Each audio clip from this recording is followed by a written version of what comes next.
Travis Kelce and Jason Kelce were talking this week about you specifically, and they mentioned you as an instigator and agitator. Do you see yourself in that role, like to kind of the intangibles?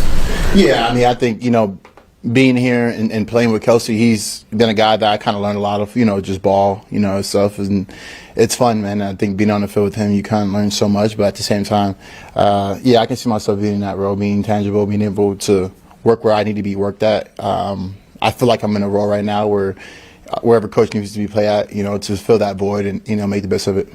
Kansas City Chiefs tight end Travis Kelce says the vibes at Arrowhead Stadium have improved since his team lost Super Bowl 59 to the Philadelphia Eagles last February. The energy in the building feels a lot more electric. It feels like we're moving at a pace that we weren't moving at last year, Kelce said at the 12:25 mark of Wednesday's episode of his New Heights podcast with Jason Kelce. It's honestly because we're scoring touchdowns. The Chiefs bolstered their receiving depth around Patrick Mahomes last offseason by re-signing Juju Smith Schuster and Hollywood Brown and adding Tyquan Thornton to join Kelce Rashee Rice and second-year wideout Xavier Worthy. Brown and Rice both missed most of the 2024 season. Now that Rice is back following a suspension, the Chiefs have a full receiving room for the first time in more than a year. Mahomes has combined with this group to rack up 17 passing touchdowns through Week 8, which is tied with the Los Angeles Rams' Matthew Stafford for the most in the NFL.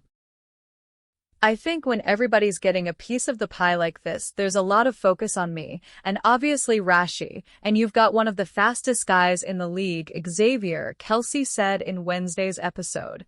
And then Hollywood is a big play waiting to be made, and Tyquan is out here making big plays early on, and then all of a sudden Juju's wide-ass spout thing open in the middle of the field because you forgot about him.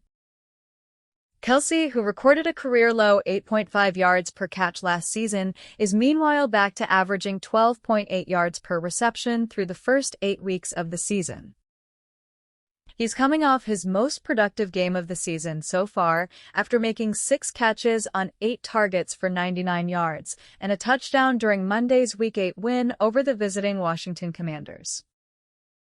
The Chiefs will hope their receiving room can continue helping Mahomes find success when the team returns to action with a Sunday night road game against the Buffalo Bills. Kickoff is set for 4:25 p.m. Eastern Time at Highmark Stadium.